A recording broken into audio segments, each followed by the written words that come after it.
Hello fellow daydreamers, and welcome to the second installment of this series. In case you haven't watched the first video, let me explain what I mean.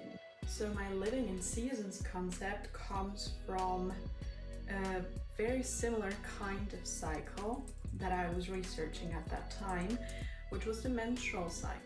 Because I was thinking about optimizing my life, and I watched several videos on the menstrual cycle and how that works, and learned about the different energy levels you have due to hormones and what you can do to live your life more easily within those changes.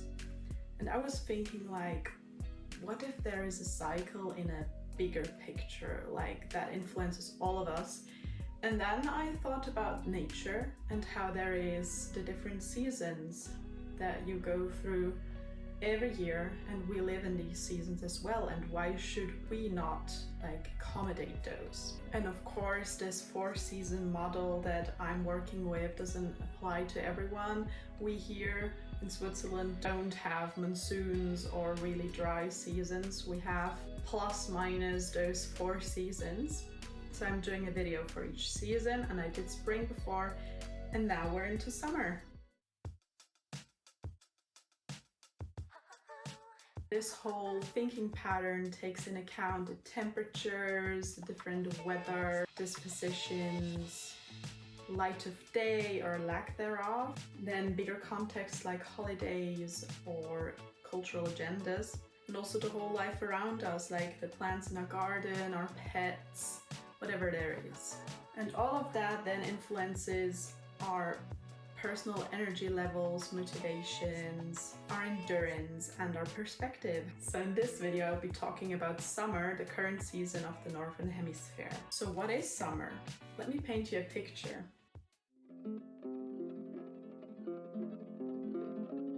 So summer is when the air heats up noticeably, you feel it simmering over the pavement, nature explodes into its green coat, bustling with little diligent insects. It is filled with their humming, joined by many birds and the soft warm breeze. When you walk outside, it smells of sun cream evaporating from your heated skin, dust and rich greenery and hay from the proliferous fields. Summer also means long days, warm summer nights around a campfire, swimming in lakes, sitting by the water, slurping cold lemonade. At the same time, there can be massive and humbling thunderstorms, making themselves known by distant rumbling, a tenseness in the air, and that particular smell of raindrops on that hot asphalt. Warm and bright colors are associated with summer, paired with a dreamy blue or turquoise of water, something that we grow fond of again in this hot mid-year climate. It's also when the long school holidays are. Life shifts itself from inside to outside. You're in your garden, in the forest, by the lake. The nice weather motivates for more movement, adventures. The restlessness from spring after the stagnant winter is what we adapted to. It's not restless anymore, but comfortably moving, taking well-deserved breaks when the heat gets overwhelming. So before we get into this walkthrough of my daily life, in summer, I need to clarify that I'm still a university student, so that means I'm now on the semester holiday, which means I get a lot of free time, basically, for my personal projects and filming videos like this one for you guys. So I do understand that probably many of you have solid jobs where you work 5 days a week, but I still hope that you can take some of these ideas that I have and apply them to your personal life. And also every person is different, has other energy levels or motivations than I. So just pick whatever is applicable to your own life from ideas. It's not an end-all, be-all master plan by any means. So since the sun is rising early and the weather is flawless for most of the days, I'm really motivated to get up early. This is great since the temperature is still relatively low, so I can get some stuff done that later in the day would be completely exhausting. So I'm changing into my first outfit of the day, which is my workout gear. The first thing I do is put on sun cream all over my face and all over my body. This will hold up all throughout a normal day and protect my skin, especially because I'm outside now. most of the day. In summer, I like to work out behind my house so that I still get some kind of privacy, but I'm still outside. I normally choose a body part for a 10 to 20 minute workout. I often do the Chloe Ting workouts here on YouTube, by the way. And after that, my body is warmed up and I go into the dance group fitness workout that I teach, because there are a lot of choreographies that I need to learn and it makes a lot of fun and it gets me moving really good. And don't forget to stretch after you work out to prevent soreness of the muscles. So around noon I go back inside to cool down a little, and for my first snack of the day. I'm not really that hungry in summer because of the heat, so I opt for several little snacks all throughout the day and shift a big meal of the day to dinner.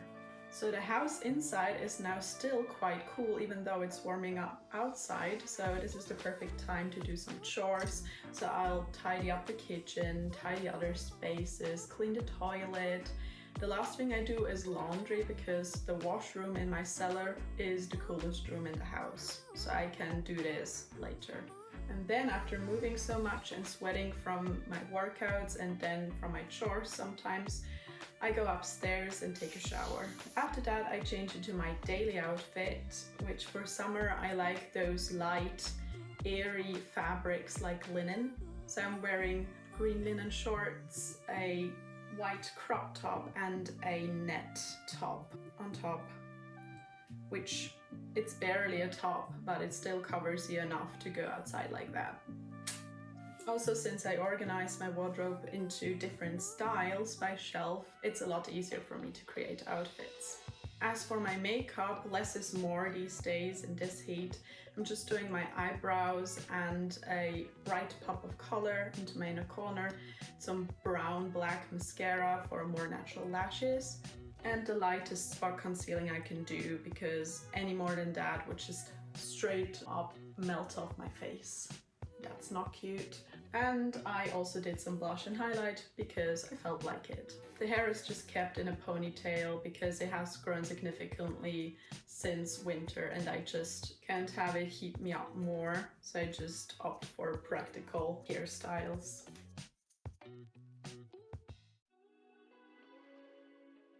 So my work in this season, as I said, is divided into my several creative projects and my YouTube channel. So what I can do outside, I do outside. I move my journals outside, my filming setup, and I can like film and journal on my lounge, and I also prepare before the heat gets too much. One of the only things I cannot move outside is my editing setup for editing the YouTube videos, and it gets quite hot up there in my bedroom. So if I know editing day is coming up, I try to shift that editing phase into the morning and postpone my workout to another day or the evening. I just make sure to drink lots and lots of water wherever I am. So if you've been to Spain or any other southern country before, you know that they close their stores at what seems like a random couple of hours in the afternoon. But that actually makes a lot of sense, since this is the hottest period of the day. You would rather rest. It's much more intuitive to your body if you think about that than like go on pull through with work. You'd be exhausted in the evening. So I try to do the same. I like let my work go for a little, maybe take a nap, I read, I journal for myself, maybe watch a couple episodes of my series on Netflix, and I also get another snack to like get my energy level up just a bit so I can like get through to dinner. In summer I also prefer healthier snacks like lots of fruit or some crackers or something, but at the same time, if it is something sweet like ice cream, iced lattes or frappes, I love frappes. It's just if it's sweet, it has to be ice cold.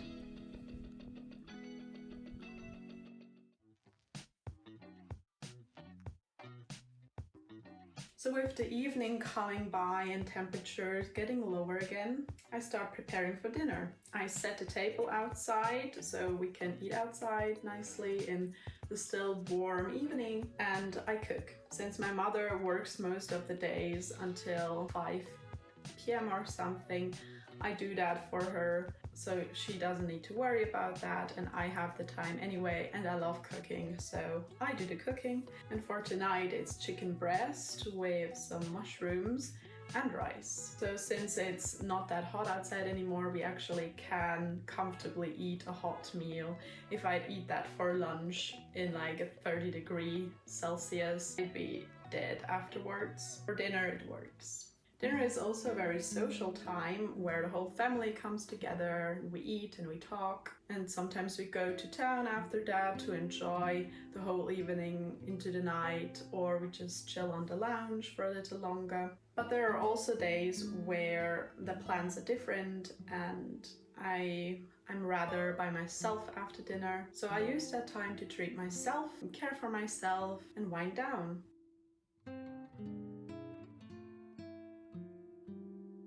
So after tidying everything up from dinner, I move inside again or onto the balcony, which is still warmer from the day that heated up the floor and the walls there. So I meditate or do a facial or paint my nails. What I do every night is use After Sun body lotion that has aloe vera in it to calm down my skin cells that were in the sun or near the sun all day long. If I need to wash my hair, I wash my hair in the evening. I'd rather do it in the evening than noon because then it also has that more slow self-care aspect to it. And the last thing I do before I go to bed is prepping for the next day. So I take out my bullet journal, fill in my trackers, look at my to-do list for the next day, plan that on my phone on my Todoist app that I use now for several years and it's working great. And then I'm looking at the weather forecast and pick out an outfit for the next day, as well as my workout gear, my accessories and my supplements. And just like that, another awesome summer day has passed. So I hope you were able to take away some ideas from this video and it has inspired you to be more intentional about structuring your days, maybe along the seasons of the year, like I do. And I enjoy your summer, stay hydrated and use your daily sun cream. Bye!